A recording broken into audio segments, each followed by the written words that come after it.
Hey guys, so I'm gonna try this now, even though I'm not used to my table again yet. I'm so used to the New Orleans stuff, but we're gonna try this. So, you guys may have seen my caveman before.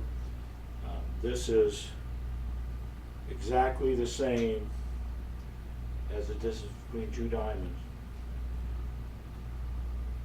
One leg go to another, and I can space the caveman around. One of my old girlfriends made this for me.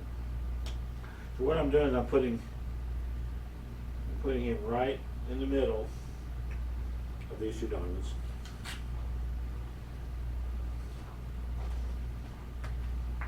And I have said before in one of my videos, thanking firmly or something, that this shot right here, out of basically the center of this pocket opening, at that caveman, at firm speed, no English,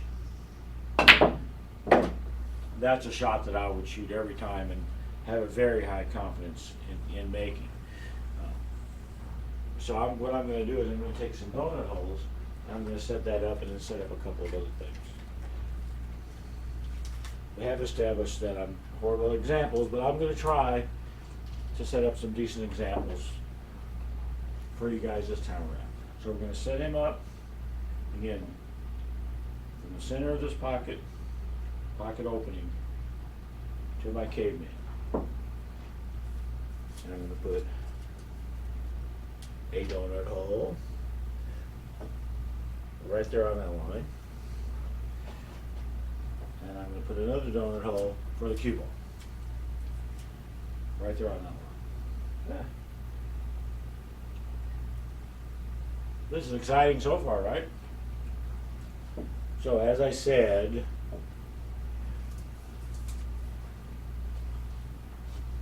yep, this shot is lined up, and I have a pretty high confidence in being able to make that shot. If I hit it right and don't completely fall apart physically or mentally, I have fairly high confidence on the shot.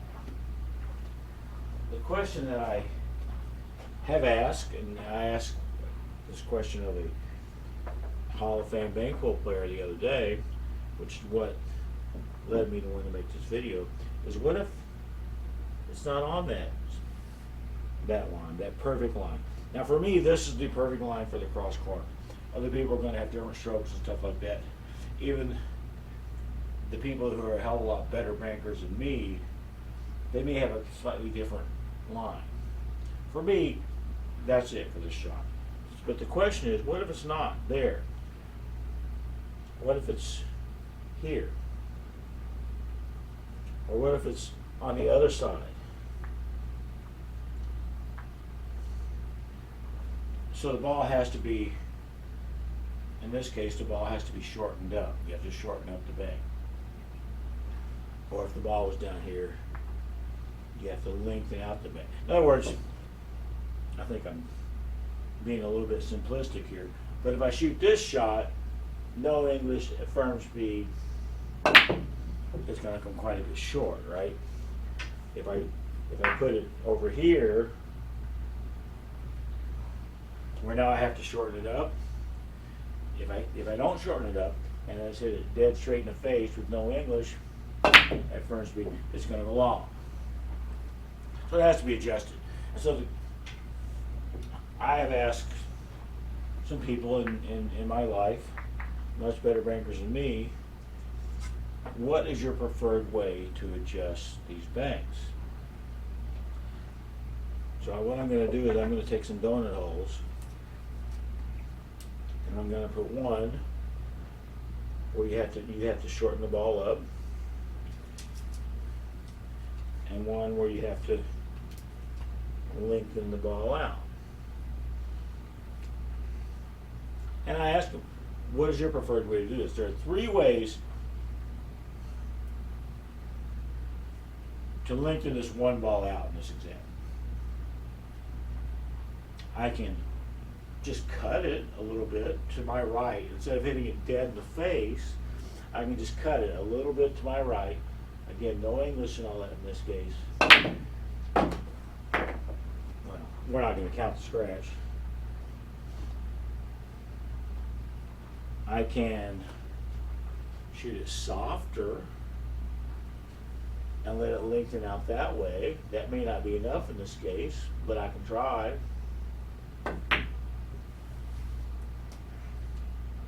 Yeah, it went a little bit too far. So that would be like, pocket speed type of a deal. And another option I have is I can put a little bit of left English on the cue ball, which puts counterclockwise spin on the two ball and makes it open up that way. So this time is once again dead in the face, but with left English to get that to go in. So my question for these guys is, hey, how do you do that? What is your preferred way to change that angle if you only have to change it a little bit? Now this example is I have to shorten this tube ball up a little bit. And it's kind of the same thing. I can either cut it to my left a little bit, cue ball back on the gun. I can cut it to my left a little bit, so not dead in the face anymore. Or I can shoot it even harder than I guess I normally would and still hit it dead in the face, but it's just harder. Or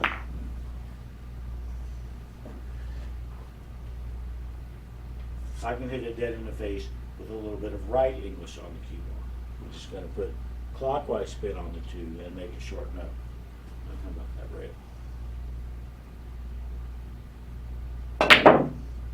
Like that. So, my preferred method when I only have a small adjustment is to put a little bit of English on the cue ball, to hit the cue ball left or right of center. Last time I checked, I'm not the king of pool, let alone the king of bank pool. So I've had opportunities to ask much better players, how would you do it? What would be your preferred way to affect this one ball? This one ball has to be lengthened out. And this past week, one of my bank pool idols was down in Buffalo's, and I asked him, so you got this situation, what are you going to do? Are you going to spin it? Are you going to hit it more slow, more softly in this case? Are you going to cut it? Are you going to do a combination of two or more of those things? Because you can do them all. Or as I could hit this ball soft and put left English and cut it. I could, whatever I guess feels right, whatever the preference is. And he said, this guy down in Buffalo said, he will change the speed of the shot for him. He will change the speed. So he will take this shot and if it's just a little bit off of his preferred line, he will just hit it more softly than he otherwise would. For me, that's not a very reliable method. I think I've went wrong both times I've tried it. But I'm not in the fucking Bank Pool Hall of Fame either. Another guy that I asked several years ago, well, I guess I can use these names. The guy at Buffalo's, Tony Fargo. He said he would tend to vary the speed. If given an option, he would tend to vary the speed on the shot. So he can still hit it dead in the face with no English, he would just vary the speed to make it come shorter or longer. About 10 years ago, I asked Truman Hogue, kind of, the same question. Truman shoots everything at 8,000 miles an hour. So I really did not expect him to say, well, I just vary the speed. And I was correct. What Truman will do is he will cut the ball. So this shot here has to be opened up. He's going to cut it a little bit to the right of hitting it dead in the face. He's going to cut it just a little bit. The cue ball keeps rolling off my donut hole. He's going to hit it. He's going to cut it. Now, it's not very much in this case. And there's that scratch built into that shot, apparently. But that's what he does. So, I got one Bank Pool Hall of Famer, changes the speed. I got another one that will change the cut. And then another guy who's, if he's not in the Bank Pool Hall of Fame, he damn well ought to be and will be any second now, uses spin. So he would shoot this ball that he has to open up dead in the face, like I showed a little while ago, but with left English, and get it to open up. Oh, there's one we missed. And get it to open up that way. Not changing the cut, not changing the speed, just where I'm hitting the cue ball. There we go. Yay. And it's all the same kind of thing on a shot like this four that has to be opened up. You know, Tony Fargo was like, he would shoot this shot harder. Sherman Hogue would cut it a little bit to the left. John Brumback, I'm guessing, although I don't think I asked him this specific question, would put a little bit of right spin on it. And they're all going to do the same thing. They're all going to shorten it up. I'm going to shorten up this big to allow it to go. It's close to my line, but not on my line. So how do you adjust it? Well, for me, I put a little bit of right spin on that shot. Just a little bit. One of the things about bank shots is that spin really affects them. And being a 64th of an inch off where I hit the cue ball, it has a pretty big effect. If you take the same shot and shoot it over and over and over and over and over, like I'm probably going to do after I get done with this video, since I have donut holes on the table, I just keep shooting, and remind myself of how important it is to hit the cue ball exactly where I want. Exactly where I want. Because if I don't, or if my judgment is off, and I think in that case, my judgment was just off. I had too much right English on it. So now in this case, I won't put it quite as much, but still, man, you got to be so darn careful. Thought about not going in, didn't you? Yeah, so I find all this kind of stuff really interesting. Is, you know, three great players, given this situation, have three different preferred solutions. Now, any one of those three could use any of those three adjustment methods with a high level of success. But that's not really what I asked him. So, what would you do if you had to, you know, make the shot with a gun in your head or whatever, or go to the electric chair, as Danny DiLiberto always did? If you had to make the shot that wasn't quite on your line,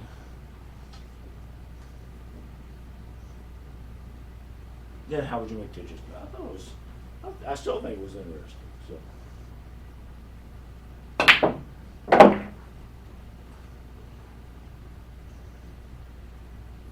Now I guess this is a shortened up shot.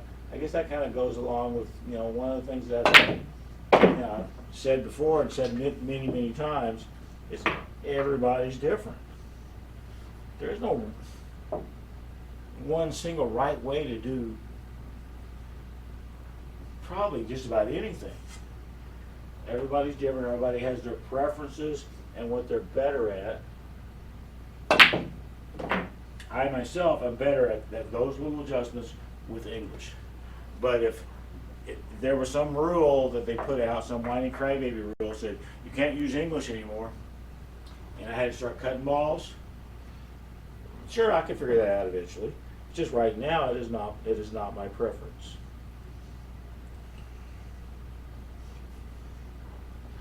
But talking to a guy last week when I was on vacation, he was a better player than I am. I don't think he was as much better as possibly he thinks, but still absolutely better player than me. And he was telling me, if I don't use the wrist in my stroke, I'll never be any good. And well, people are entitled to their opinions. But what was kind of funny was watching him play later on. Fucker doesn't use his wrist. Maybe he thinks he does, but he wasn't putting his wrist into the shots. I thought that was interesting. That just, again, everybody's different, and this guy was like, if you don't use your wrist, then you're doomed to never being any good. I don't think that's a true statement to begin with, because some people aren't going to be any good at that crap. Watching this pay-per-view right now, Josh and Evan, and I've talked about Josh Roberts before, he's got this slip stroke where everything comes back and then the cue stops, but his hand keeps moving. And that just drives me crazy even watching it, trying to figure out how in the heck. So, if you can see, you can probably see my arm if you can, but so back, and then on the stroke, way the hell back here. So my practice strokes are up here, but on the actual stroke was back here. Just weird, and I'm, quite frankly astonished if that went in. But I asked him about it the other day, and when he come in for this match, and I asked him if it was something that he just learned, or maybe that was the way he always done it. What did I ask him? Is that the way he'd always done it, or something he picked up, later on in his career? And he said that's just pretty much the way he's always done it, and he didn't even know he was doing it until somebody pointed it out to him. I thought that was pretty interesting.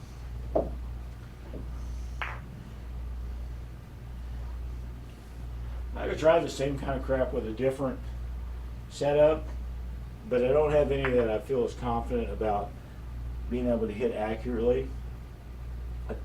For example, if I want to bank to 13, there's going to be a point for these balls where it's a pretty darn consistent, reliable shot, as long as I am consistent and all that. But I am not consistent and reliable. I'm not as accurate as I would like to be. I'm not as consistent on speed as I would like to be. So that clearly was not the spot, right?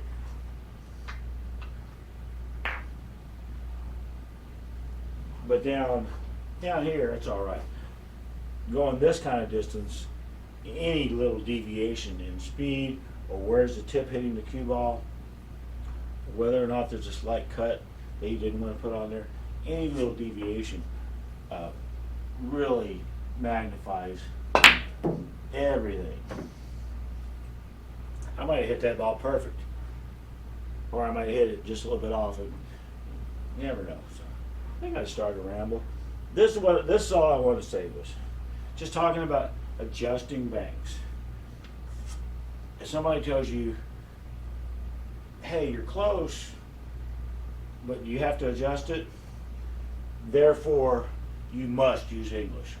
Therefore you must hit it harder, or change your speed. Therefore you must cut it.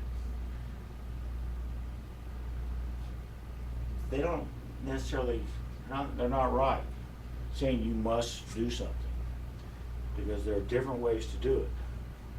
In an awful lot of cases, there are different ways to make those adjustments. And people are different, and they're going to have different preferences and different strengths. So it's up to all of us as pool players to find out what are our strengths, what are our weaknesses. On this type of shot, myself, my strength is using a little bit of English. I'm going to have the best results using a little bit of English. Other people, Truman, he's going to have his best results. He's learned over the decades by cutting it, by changing the cut. Tony Fargo, by changing the speed. Doesn't mean I'm wrong and those two are right, or doesn't make any difference. It just means that these are our strengths, and we happen to know what those strengths are. Can I cut this ball in? I'm going to try to cut this, change the cut. I haven't been having I'm going to tell you when I do that, I lengthen it out by cutting it a little bit to my right. it doesn't feel good. I felt like this, and maybe I'll get lucky and make the ball. And that's what happened. I got lucky and made the ball because I'm not used to those type of adjustments. I'm just using a little bit of spin. This shot, if I try to lengthen it out by hitting it slower, I think you saw in both my attempts, I think I hit a little bit long. So I'm going to try to not hit it quite as slowly this time. And I went in. That was, again, to me, kind of feels like luck that the ball went in. To somebody who's more used to varying the speed, then maybe adding that little bit of English kind of feels like luck to them. For me, this feels a million times better with a little bit of left English. Can you tell how much better it feels? I guess regardless of where the ball went in, it felt a lot better. It felt more natural to me to do it that way.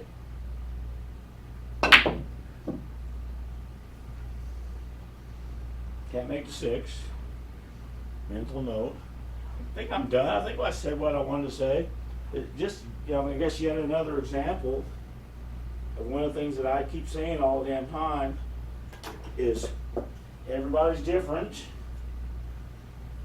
And anybody tells you, their way is the only correct way to do something, they could very well be wrong. In my experience, they almost always are wrong when they say their way is the only way to do it. All right, that's it. Later.